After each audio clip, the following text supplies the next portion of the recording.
People think you're a robot. Now they know. It's a great sign, I think. And I think your podcast is a great sign as well. The success of your podcast and the success of a lot of science podcasts. That's an excellent note that you noticed that. There's a rise of science-curious podcasts out there. Stuff to Blow Your Mind is one that I really enjoy. Right. I really love Radio Lab. They've always got really interesting science. The perennial favorite. Fantastic. So many people. Probably the best. Right. Yeah, and yours as well. And I love Chuck Nice. Shout out to Chuck Nice. Oh, Chuck. We all love Chuck. He's great. But what you're doing is you're making learning interesting, and that's why it's so fun.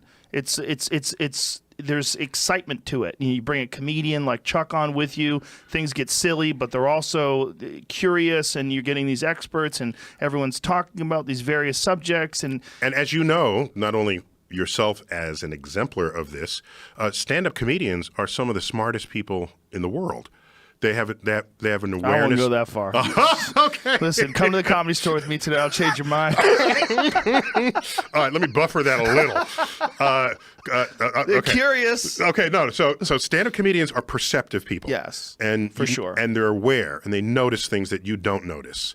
They see the same things you do and get to shape it in a way you never thought possible, and then you end up laughing at other things, at yourself. Was it your idea to do your show with stand-ups? So what we have there are several of us who created this concept, and there's Helen Matsos is one of the partners, and there's another one who's now left, but what's his name?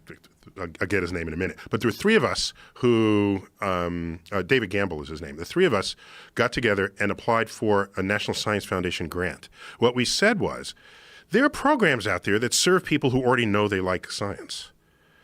But who serves the people who don't know they like science? Or better yet, the people who know they don't like science?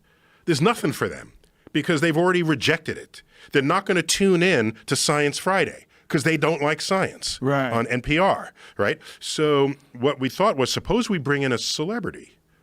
That's the pop culture draw. This is the pop culture scaffold.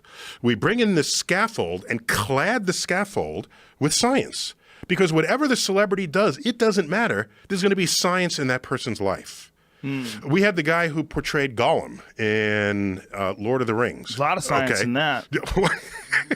But there is. Like that suit that he had to wear? Exactly. So what we did was we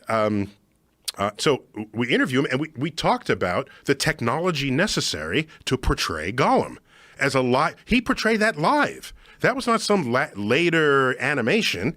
He is live, and he's got his whole body wired up for this, and he is that voice, and he is portraying it. So whatever it is that you have done, that you do, there is because it's evidence that science is everywhere.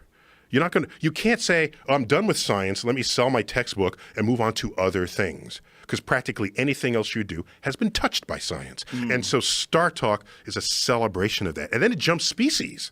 And so now we're on TV now. All right? It's a TV show on National Geographic Channel, StarTalk. And since you started this, by the way, I didn't come here to talk about it. You started this. It's our fourth year in a row where we're nominated for an Emmy.